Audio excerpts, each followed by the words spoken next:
रविवार को जॉर्डन स्थित अमेरिका के 20 सैनिक ठिकानों पर हमला किया। ईरान के इस हमले में 2 सैनिक मारे गए, 1 लापता हो गया। अब ईरान ने दावा किया है कि इसकी खुफिया जानकारी उसे जॉर्डन से मिली है। नमस्कार, मैं हूं आपके साथ ममता तिवारी और आप देख रहे हैं न्यूज़ 18 का डिजिटल प्लेटफॉर्म। ईरान और अमेरिका की लड़ाई में नया मोड़ आया है। ईरान की इस्लामिक रिवोल्यूशनरी गार्ड का दावा है कि अमेरिकी ठिकाने पर हमला करने में जॉर्डन की पुलिस ने तेहरान की मदद की। रविवार 19 जुलाई को ईरान की सेना ने जॉर्डन में अमेरिका के कम से कम 20 ठिकानों पर हमला किया। इस हमले में अमेरिका को काफी नुकसान पहुंचा है। ईरान के हमले में जॉर्डन में स्थित अमेरिका का रसद संयंत्र पूरी तरह से तबाह हो गया है। तेहरान के दावे के मुताबिक जॉर्डन की सेना ने इस्लामिक रिवोल्यूशनरी गार्ड को अमेरिकी ठिकानों के बारे में खुफिया जानकारी दी। खुफिया जानकारी मिलने के बाद ईरान ने ड्रोन से इन ठिकानों पर ताबड़तोड़ हमला किया। हमले का वीडियो सोशल मीडिया पर तेजी से वायरल हो रहा। वॉल स्ट्रीट जर्नल के मुताबिक जॉर्डन में जिस तरीके से ईरान ने अमेरिकी सैन्य ठिकानों पर सटीक हमला किया है, उससे अमेरिका हैरान है। अमेरिका को लग रहा था कि चीन की खुफिया रिपोर्ट के आधार पर यह हमला किया गया है, लेकिन अब इस्लामिक रिवोल्यूशनरी गार्ड के बयान ने जांच की दशा बदल कर रख दी है। हालांकि जॉर्डन की सेना ने इसको लेकर कोई टिप्पणी नहीं की। रिपोर्ट के मुताबिक जॉर्डन की तरफ से ईरान को अल अजराक वायु सेना अड्डे के बारे में जानकारी दी गई। यहीं पर अमेरिका ने अपना सैन्य ठिकाना बना रखा था। जॉर्डन पर ईरान के हमले में 2 सैनिक के मरने की खबर है, वहीं 1 लापता भी है। अमेरिका ने इसको लेकर कुछ नहीं कहा है। इससे पहले ईरान के हमले में अमेरिका के 1 सैनिक इराक में मारे गए हैं। अब तक जंग में अमेरिका के करीब 20 सैनिक मारे जा चुके हैं। वहीं अमेरिका का कुवैत, कतर और बहरीन का सैन्य ठिकाना बर्बाद हो चुका है। वॉशिंगटन पोस्ट की सैटेलाइट इमेजरी आधारित जांच के मुताबिक ईरान के हमलों में खाड़ी और पश्चिम एशिया में मौजूद अमेरिकी सैन्य ठिकानों पर कम से कम 228 जांचें और सैन्य उपकरण क्षतिग्रस्त या नष्ट हुए हैं। अमेरिका और ईरान के बीच तनाव फिर चरम पर है। शांति समझौते के बावजूद दोनों देश युद्ध की ओर बढ़ रहे हैं। हॉर्मुज़ स्ट्रेट पर कंट्रोल, परमाणु कार्यक्रम, तेल सप्लाई टकराव के केंद्र में है। ईरान मानता है कि रणनीतिक दबाव बढ़ाकर ही वो अमेरिका को अपनी शर्तों पर नई बातचीत के लिए मजबूर कर सकता है। अमेरिका ने इसी साल फरवरी में इस लक्ष्य के साथ युद्ध शुरू किया था कि वो ईरान के इस्लामिक रिपब्लिक शासन को उखाड़ फेंकेगा या फिर उसे एक ऐसा अमेरिकी फरमान मानने पर मजबूर कर देगा जो उसके परमाणु कार्यक्रम और क्षेत्रीय दबदबे को खत्म कर दे। लेकिन युद्ध का नतीजा अमेरिका की उम्मीदों के उलट रहा। इस युद्ध ने ईरान को एक बड़ी रणनीतिक जीत दिला दी। वो थी हॉर्मुज़ स्ट्रेट पर कंट्रोल।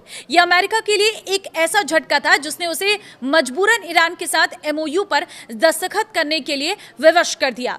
ईरान के शीर्ष नेताओं को शुरू से ही शक था कि यह समझौता अमेरिका की एक अस्थायी कूटनीतिक वापसी है। उन्हें लगा कि अमेरिका इसका इस्तेमाल वैश्विक अर्थव्यवस्था पर पड़ रहे दबाव को कम करने और युद्ध के अगले चरण की तैयारी के लिए कर रहा है। ईरान का यह शक तब और पुख्ता हो गया जब अमेरिकी राष्ट्रपति जेडी वेंस ने सार्वजनिक रूप से कहा कि राष्ट्रपति डोनाल्ड ट्रंप को यह समझौता इसलिए पसंद आया क्योंकि इससे अमेरिका को अपने घटते राजनीतिक तेल भंडार को फिर से भरने का समय मिल जाएगा। ईरान के पास अपने शक को सही साबित करने के लिए कई पुख्ता सबूत भी थे। ईरान की सीज की गई संपत्तियों को बहाल नहीं किया गया। अमेरिका की मध्यस्थता और इजराइल और लेबनान के बीच हुए समझौते में ईरान की युद्ध विराम की मांगों को पूरी तरह नजरअंदाज कर दिया गया। खाड़ी क्षेत्र में अमेरिकी सैन्य संपत्तियों और हथियारों का जमावड़ा बढ़ने लगा। सबसे अहम बात, अमेरिका में कमर्शियल जहाजों को भड़काया कि वे हॉर्मुज़ से गुजरने समय ईरानी अथॉरिटी के निर्देशों को ना माने। नतीजन कुछ जहाज ओमान के तट के करीब से गुजरने लगे। अमेरिका को लगा कि इससे हॉर्मुज़ पर ईरान की पकड़ और उसका दावा कमजोर हो जाएगा। ईरान का सबसे बड़ा ब्रह्मास्त्र हॉर्मुज़ अमेरिका के इन कदमों ईरान की बढ़त कमजोर करने की कोशिश की। ईरान के मौजूदा शासकों का मानना है कि अगर वे शांत बैठे रहे तो अमेरिका उन पर दबाव और बढ़ाएगा। अमेरिका को रोकने और एक ठोस परमाणु और आर्थिक समझौते के लिए मजबूर करने का एकमात्र तरीका आक्रामक होना है। ईरान हॉर्मुज़ स्ट्रेट पर अपने कंट्रोल से किसी भी कीमत पर समझौता नहीं कर सकता क्योंकि यही भविष्य की किसी भी बातचीत में उसकी सबसे बड़ी ताकत है। अमेरिका का पलटवार पिछले हफ्ते पूर्व सुप्रीम लीडर अली खामेनी के जनाजे में उमड़ी भारी भीड़ ने तो ईरानी नेतृत्व को यह विश्वास दिला दिया है कि देश की जनता हॉर्मुज़ के मुद्दे पर उनकी आक्रामक रुख के साथ खड़ी है। हॉर्मुज़ अब ईरान में एक राष्ट्रवादी मुद्दा बन चुका है। इसी समर्थन के दम पर ईरान ने अमेरिकी योजनाओं को विफल करने के लिए ओमान के तट के करीब 2 ऑयल टैंकरों पर हमला कर दिया। ईरान के इस शक्ति प्रदर्शन के जवाब में अमेरिका ने आक्रामक बमबारी अभियान शुरू कर दिया। ईरान का मास्टर प्लान। हैरानी की बात यह है कि ईरान युद्ध के लिए पहले से तैयार था। ये उम्मीद है से जल्दी शुरू हो गया, लेकिन तेहरान इसमें अपना फायदा देख रहा है।